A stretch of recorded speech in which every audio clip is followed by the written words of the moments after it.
What is up, guys? Welcome back to the Coupe, and in this video I'm going to take a look at the Porsche 935 2.0 Coupe Baby Old Timer Edition. And yes, you are reading that name correctly. That actually almost goes across the entire screen. But nonetheless, guys, I do have to admit, so far this Porsche is probably going to be my favorite over every single other Porsche in the game at the moment. I'm not saying all these cars are going to be bad, because obviously that car is going to be based off of this one.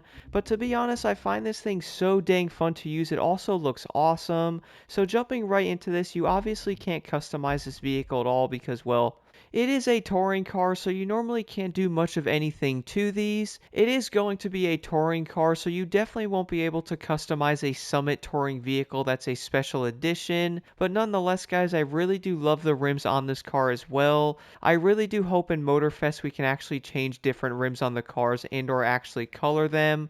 I really do think that's going to be heavily needed. Now, I'm not saying rims like in Need for Speed, but having some of the actual brand rims in the game I do think would honestly be pretty awesome. Now, moving over to one of the craziest highlights of this car, guys, is by far going to be the back end. Do keep in mind the regular 935 also has this as well, but look at this twin turbo. They have like a really nice bronze-ish type of finish to the turbos themselves, which honestly look awesome. I really do have to give them credit for the little details like that with these vehicles.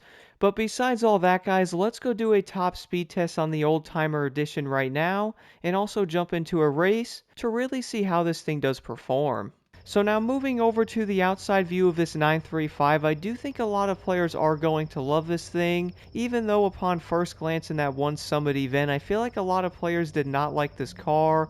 Honestly, I really can't blame you, but do not worry, guys. This car is not going to be nearly as bad as it actually seemed when using this thing in the Summit. I noticed once you actually put your own settings on this car, plus that Nitro Chemist set, this car really does come alive. It's honestly pretty incredible. And not only that though, I also love the sound of this Porsche.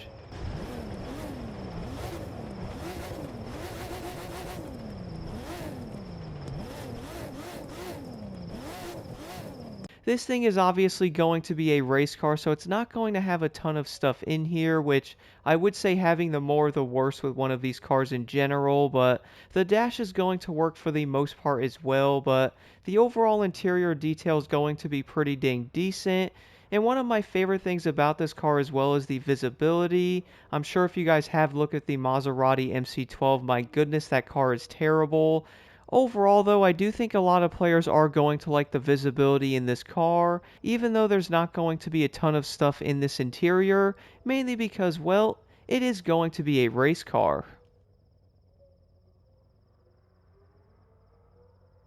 But besides all that, let's go do a top speed test on the Old Timer Edition right now to see what this car can actually get to. When testing out this car before, guys, I was noticing this thing actually seems insanely fast. Do keep in mind, by the way, this thing is also going to be a 5-speed, which at first I thought was bad, but to be honest, for this car specifically, I actually think it's going to be really good. And in 5th gear, guys, right now I'm doing 238 miles per hour, which is kind of insane. This car is definitely going to have a pretty high top speed, which, looking at some of the other cars in this class, I have a feeling that's definitely going to be a positive, because some cars only do 250, which a lot of players might be like, well, is that really going to affect it? And to be honest, on some of these longer speed tour events, I feel like a higher top speed is greatly going to help the car so much. But right now, guys, let's see. So with a Nitro Chemist set, 279 miles per hour to 281 is honestly insane for a touring vehicle. What I really do find pretty interesting is the fact that a lot of touring cars tend to do like 255 to like around 260 miles per hour. I'm sure a lot of people have been noticing, including myself, that many of these Summit cars and or special edition vehicles in these Summits tend to have a pretty high top speed, even compared to some of the normal touring vehicles, which is definitely going to make things pretty interesting. I also wanted to do a quick top speed test on the regular 935 as well to see if that car really is going to be insanely special. And well, guys, from the testing I have done, it actually turns out this car is also going to do 281 miles per hour, basically making both of these cars identical. One of the first things I wanted to do was to basically jump back into the regular 935 and see how that car is going to compare to the Old Timer Edition. And well guys, it does turn out that car is going to have the exact same top speed.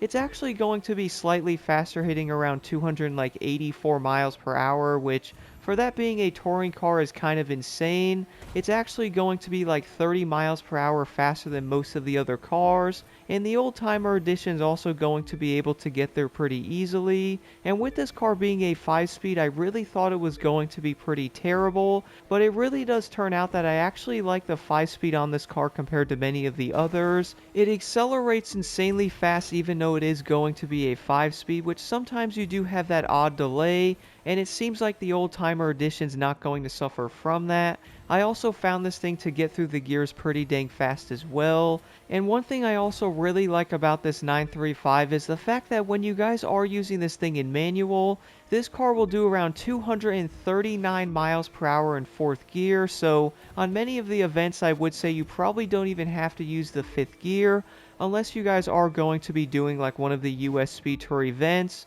which by the way this car is going to massively shine with that higher top speed. I was having such a blast with this car on this event, like it was so much fun. You can fly around the corners at higher speeds as well and the car doesn't lose itself, and you can basically downshift and get around that corner pretty easily. Even if you had to drop this car back into 2nd gear to get around some of these hairpin corners, this thing would easily fly around them with no issues at all, and then you basically fly through the gears, which by the way guys, having a nitro chemist set on this car is going to make this thing so much faster as well, because you can fly through the gears quicker, and you're also not going through as much nitrous either. So the Old Timer Edition is definitely going to be a really good car in the touring car category. I would even go as far as saying this thing's probably going to be better than many of the other cars. And with the Old Timer Edition having that higher top speed, plus the fact that it can also handle, is going to make this car insanely versatile on regular touring car events, and or if you guys actually wanted to jump onto some of the US Speed Tour races as well. From the testing I have done with the Old Timer Edition, I would definitely say this car is going to be a great overall contender, and you can easily run this thing in summits if you guys would like to. Let me know what you guys think about the 935 in the comments below,